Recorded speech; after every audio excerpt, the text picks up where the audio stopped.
Hello internet, hello and welcome to 5 other things you should know about Dota. Today's video will cover status effects, creeps, vision, trees and invisibility. So let's begin. We're gonna start with status effects. Since there are a lot of these in the game and covering all of them in detail would take forever, I've decided to just give you the name of the status effect, a description of the status effect and notable exceptions to the status effect. First up are stunts. Stunts just straight up disable everything a hero can do. That's where it stops. It's really that simple. However, there are two notable exceptions. First up is Morphling. Morphling can still morph even if he is stunned. Not only can he morph if you activated it before you get stunned, but he can also activate it while stunned. The second thing is more something that surprised me than an actual exception. But Templar's Assassin Meld doesn't cancel if you stun her. She will still stay in Meld. No matter how often you stun her, it doesn't really matter. I don't know, I just thought that was kind of weird.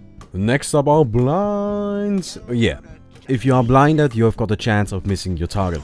It's really that simple. Now, there are two exceptions to this rule. If you buy a Monkey King bar, you will be able to always hit your target, so blinding will be absolutely useless on you. However, not against buildings, only against units. Sniper's Headshot also ignores blinding effects, you will always connect with that hit. Next up are ensnares, and ensnares stops you from moving. It also stops you from using true blinks. Now what is a true blink? A true blink is just straight up that, an ability that is only a blink. This includes the anti-mage blink, the Queen of Pain blink and the blink dagger blink. If you're ensnared you can't use those. However, you can use things like the waveform or the time leap. Now the obvious question is of course, why would you do this? I don't know, I'm just here to give you cold hard facts and do some math for you. Anybody want a graph? Next up are silencers. A silence disables all of your abilities except for your passive abilities.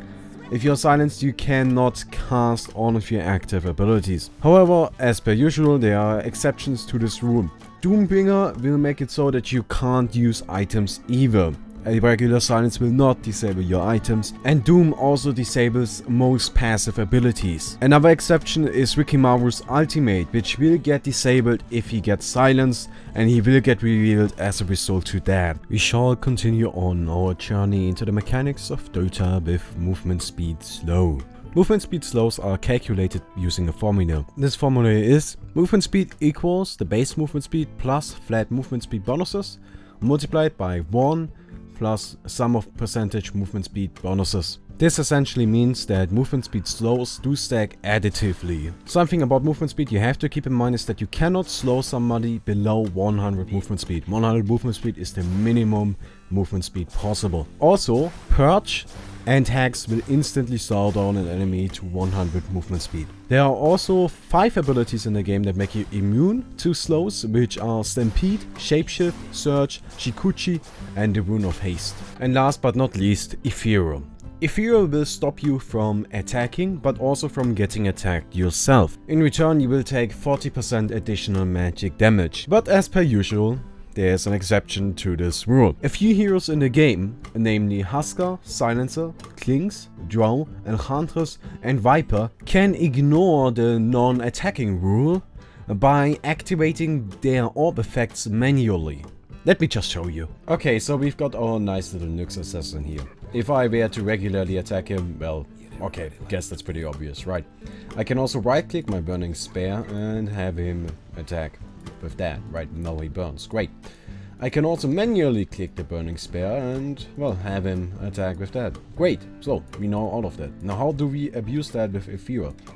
Let's activate our Ghost Scepter. I can't attack him. As you can see, I can't attack him. Same if I right-click the Burning Spear. Ghost Scepter, can't attack him. But, and this is where it gets tricky, activate the Ghost Scepter, manually cast it. Can still attack him. Doesn't even matter.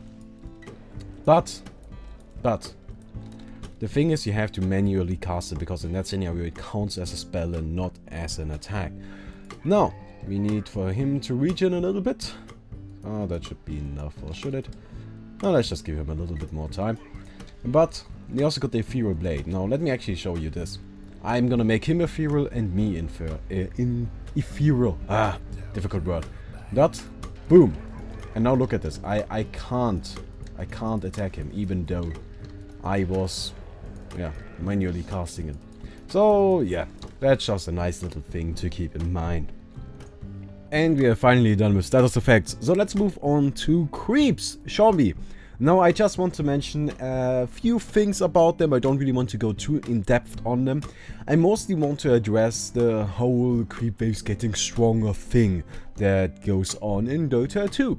So let me explain this a little bit. The first wave of creeps has 3 melee creeps and 1 range creep. And from the start of the game till the end of the game, every 7th creep wave will have a siege creep. Now it gets interesting with a few other timings. At 17 minutes and 30 seconds into the game, an extra melee creep is added. Also, at 34 minutes and at 50 minutes and 30 seconds. Yet again, an extra melee creep added into the wave.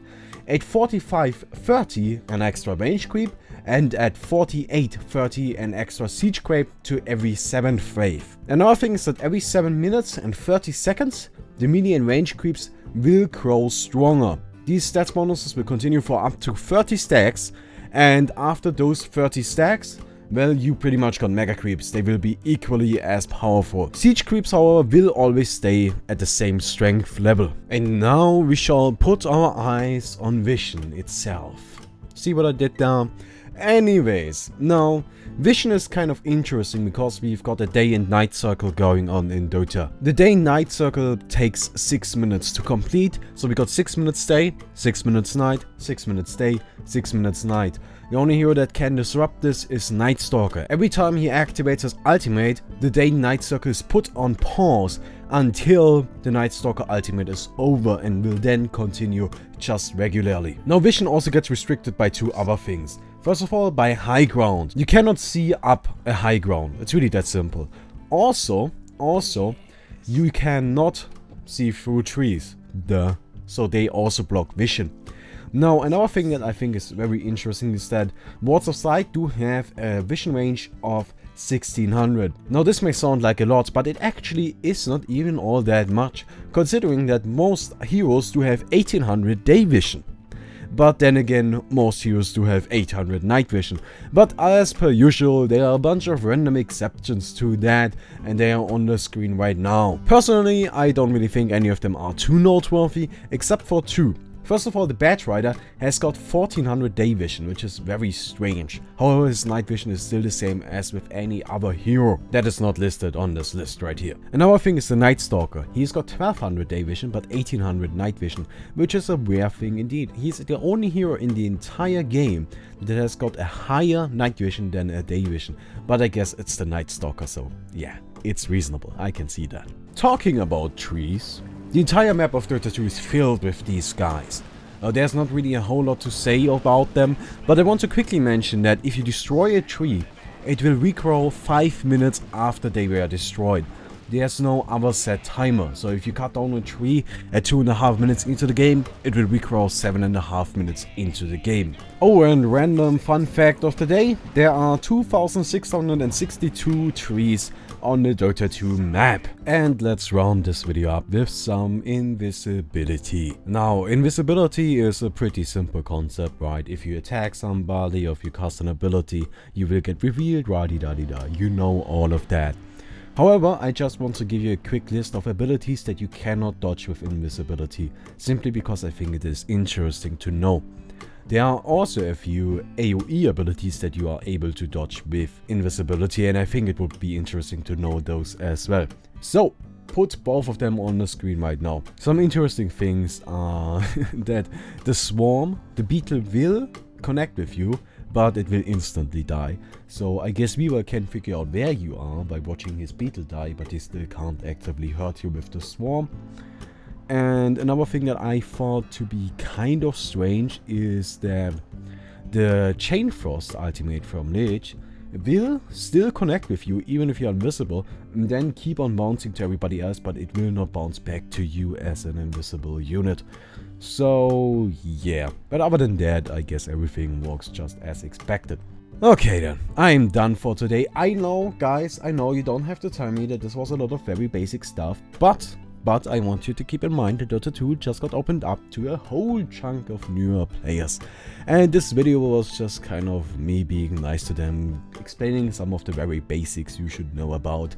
And well, yeah, that's really all there is to it, which is why I kept it simple for today, right? We're gonna have some more interesting topics next week. Talking about more interesting topics, if you got anything in mind that you want me to talk about, please leave a comment down below. Talking about leaving a comment down below, please leave a rating down below. And if you're new to the channel, also subscribe, check out some of my other videos. I upload daily Dota 2 content. I would very much appreciate it. Anyways, I hope you enjoyed this video and see you tomorrow. Bye.